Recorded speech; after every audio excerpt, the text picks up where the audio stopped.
Assalamualaikum warahmatullahi wabarakatuh. Perkenalkan, nama saya Rafal Fatur Rahman Yakub. Saya dari program pendidikan agama Islam kelas E semester 4. Di sini saya akan menjawab soal ulangan tengah semester dari mata kuliah Filsafat Pendidikan Islam. Oke, soalan pertama. Jelaskan bagaimana pengertian filsafat pendidikan Islam dapat mempengaruhi praktik pendidikan di madrasah dan juga pesantren. Berikan contoh konkret dari pengalaman Anda atau observasi di lapangan. Jadi, filsafat pendidikan Islam adalah pemikiran mendasar tentang pendidikan yang bersumber dari ajaran Islam, terutama Al-Quran dan Sunnah, dengan tujuan membentuk manusia seutuhnya. Jadi, dengan cara membentuk manusia seutuhnya itu dengan berilmu, berakhlak, bermanfaat bagi masyarakat. Dalam pandangan ini, pendidikan tidak hanya dipahami sebagai proses transfer pengetahuan, tetapi juga proses pembentukan kepribadian, adab, dan tanggung jawab. Karena itu, filsafat pendidikan Islam ini sangat mempengaruhi arah tujuan, metode, dan suasana pendidikan di madrasah maupun di pesantren. Di madrasah, pengaruh filsafat pendidikan Islam terlihat pada integrasi antara ilmu agama dan ilmu umum. Artinya pembelajaran seperti yang umum itu tidak dipandang terpisah dari nilai-nilai keislaman. Di pesantren, filsafat pendidikan Islam tampak lebih kuat dalam pembiasaan adab, penghormatan kepada guru, kehidupan sederhana, serta pendalaman ilmu agama melalui kitab kuning, holaqoh, dan juga sorogan. Semua ini menunjukkan bahwa pendidikan Islam menekankan proses pembentukan karakter, tidak hanya dari penguasaan ilmu gitu. Nah, contoh konkret di lapangannya itu misalnya banyak pesantren membiasakan santri sholat berjamaah, mengaji setelah sholat, dan menjaga tata krama saat belajar. Dalam madrasah, guru sering mengkaitkan pembelajaran dengan nilai keimanan, misalnya saat membahas sains, dikaitkan dengan kebesaran Allah, atau saat membahas sejarah dikaitkan dengan hikmah perjuangan umat Islam.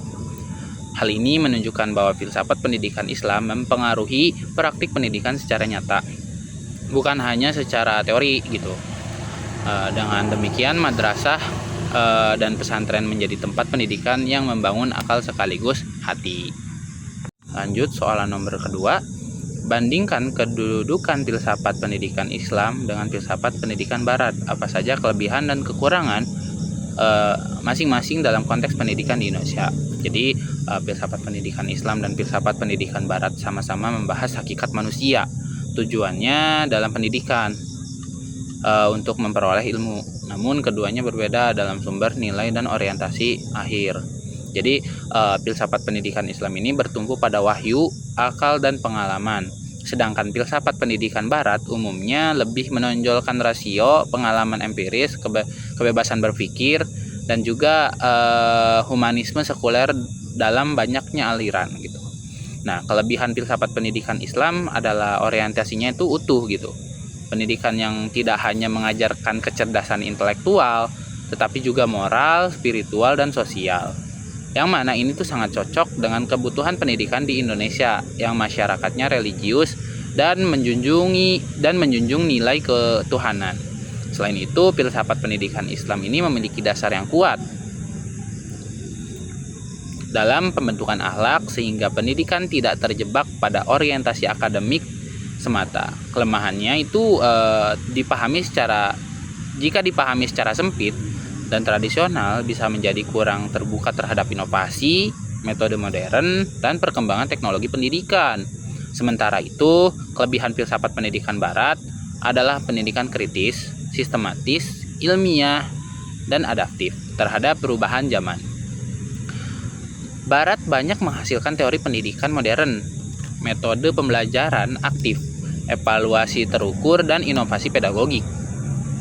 Namun kekurangannya bila terlalu sekuler, pendidikan biasa kehilangan orientasi nilai spiritual dan moral. Akibatnya peserta didik mungkin cerdas secara akademik tetapi lemah dalam akhlak dan tanggung jawab sosial. Dalam konteks Indonesia, paling ideal bukan memilih salah satu cara ekstrim. Jadi tidak terlalu titik fokusnya itu tidak hanya satu gitu. Nah, melainkan menggabungkan keunggulan keduanya. Filsafat pendidikan Islam memberi arah nilai, sedangkan filsafat pendidikan Barat memberi teknik dan metodenya gitu. Jadi pendidikan Islam di Indonesia perlu berakar pada tauhid dan akhlak, tetapi juga terbuka pada pendekatan ilmiah, demokratis, dan inovatif. Soal nomor 3, jelaskan kerangka kerja yang menggambarkan ruang lingkup filsafat pendidikan Islam serta elemen-elemen penting yang harus dipertimbangkan dalam pengembangan kurikulum pendidikan Islam. Oke, jadi ruang lingkup filsafat pendidikan Islam ini dasarnya ada 3. Yang pertama itu ada ontologi, yang kedua itu ada epistemologi, dan yang ketiga itu ada aksiologi. Nah, ontologi ini membahas apa sih? Ontologi ini membahas hakikat manusia, hakikat ilmu, dan hakikat pendidikan. Yang kedua itu ada epistemologi. Epistemologi ini membahas sumber, metode, dan validitas ilmu. Dan yang terakhir ada aksiologi, membahas tujuan, nilai, dan manfaat pendidikan. Ketiga dimensi ini tuh saling berkaitan dan menjadi dasar penyusunan sistem pendidikan Islam yang utuh gitu. Dalam ontologi, pendidikan Islam manusia itu dipandang sebagai makhluk ciptaan Allah yang memiliki fitrah, akal, hati, dan potensi untuk berkembang. Pendidikan ini juga harus membantu manusia mencapai kesempurnaan yang sesuai dalam tujuan penciptaannya sebagaimana hamba dan khalifah di bumi. Dalam epistemologi, ilmu tidak hanya diperoleh melalui pengalaman dan rasio, tetapi juga melalui wahyu, karena ilmu dalam pendidikan Islam ini harus memiliki dimensi kebenaran dan kemaslahatan. Dan yang terakhir, dalam aksiologi, ilmu diarahkan untuk membentuk akhlak, keadilan, tanggung jawab, dan manfaat bagi umatnya. Dalam pengembangan kurikulum pendidikan Islam, ada beberapa elemen penting yang harus dipertimbangkan. Yang pertama itu tujuan pendidikan harus jelas, yaitu membentuk manusia yang beriman, berilmu, dan juga berakhlak. Yang kedua, isi kurikulum itu harus memuat integrasi ilmu agama dan ilmu umum. Ketiga, metode pembelajaran harus sesuai dengan karakter peserta didik dan perkembangan zaman. Keempat, evaluasi tidak boleh hanya menilai aspek kognitif, tetapi juga sikap dan perilaku. Kelima, kurikulum harus relevan dengan kebutuhan masyarakat, dunia kerja, dan juga tantangan di era digital. 6. Kurikulum harus memperhatikan pembinaan karakter dan spiritual, bukan sekedar pencapaian akademik. Dengan demikian, ruang lingkup filsafat pendidikan Islam ini tidak hanya teori secara abstrak ya, tetapi juga mendasar dalam menyusun tujuan, metode, dan evaluasi pendidikan Islam.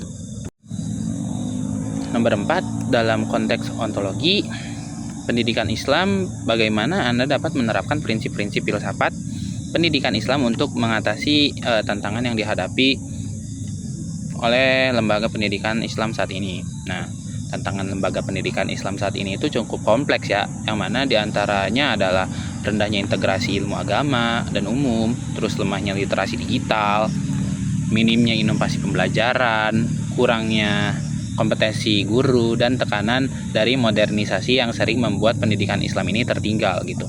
Jadi untuk mengatasi tantangan tersebut, prinsip ontologi pendidikan Islam ini perlu diterapkan dengan melihat peserta didik secara utuh gitu. Artinya sekolah ataupun pesantren tidak boleh hanya fokus pada pencapaian nilai, tetapi juga pada pertumbuhan akal, jiwa, akhlak, dan juga keterampilan sosial.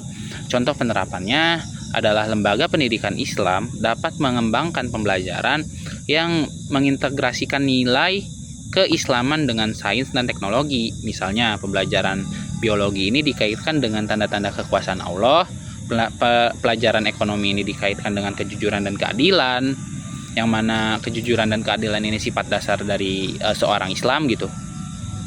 Atau pelajaran teknologi yang diarahkan untuk kemaslahatan. Selain itu, pesantren dan madrasah perlu memperkuat perkembangan zaman. Dengan begitu, ontologi pendidikan Islam menjadi landasan untuk meneta lembaga pendidikan yang relevan, unggul, dan tetap berakar pada nilai-nilai keislaman. Nomor 5. Jelaskan urgensi epistemologi pendidikan Islam. Bagaimana hal ini dapat berkontribusi pada pembentukan masyarakat yang lebih baik. Nah, urgensi epistemologi pendidikan Islam sangat penting karena menentukan bagaimana ilmu dipahami, diperoleh, dan digunakan. Dalam Islam itu sumbernya tidak hanya akal dan pengalaman, tetapi juga wahyu, yang berarti kebenaran itu tidak semata-mata diukur dari manfaat praktis atau logika manusia, tetapi juga dari kesesuaian dengan nilai-nilai ilahiyah gitu.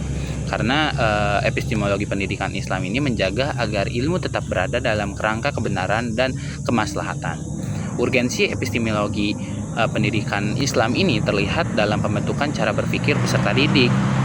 Jika epistemologi pendidikan salah, maka pendidikan bisa menghasilkan manusia yang pintar tetapi tidak bijak.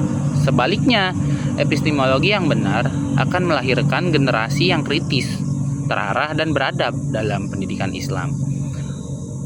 Yang mana dalam pendidikan Islam ini, ilmu harus membawa seorang kepada kesadaran kepada Allah, bukan hanya kepada kecanggihan intelektual. Jadi epistemologi pendidikan Islam ini bukan hanya sekedar teori ilmu, tetapi panduan hidup. Kontribusinya terhadap pembentukan masyarakat yang lebih baik sangat besar. Dengan epistemologi Islam, masyarakat akan memiliki budaya ilmiah yang disertai etika. Orang akan belajar bahwa ilmu itu digunakan untuk kebaikan, bukan untuk kerusakan. Misalnya, ilmuwan muslim tidak hanya mengajarkan prestasi akademik, tetapi juga etika riset, kejujuran, dan manfaat sosial. Dari sini lahirlah masyarakat yang lebih jujur, adil, religius, dan juga bertanggung jawab. Jadi epistemologi pendidikan Islam ini membantu membangun peradaban berilmu sekaligus bermoral.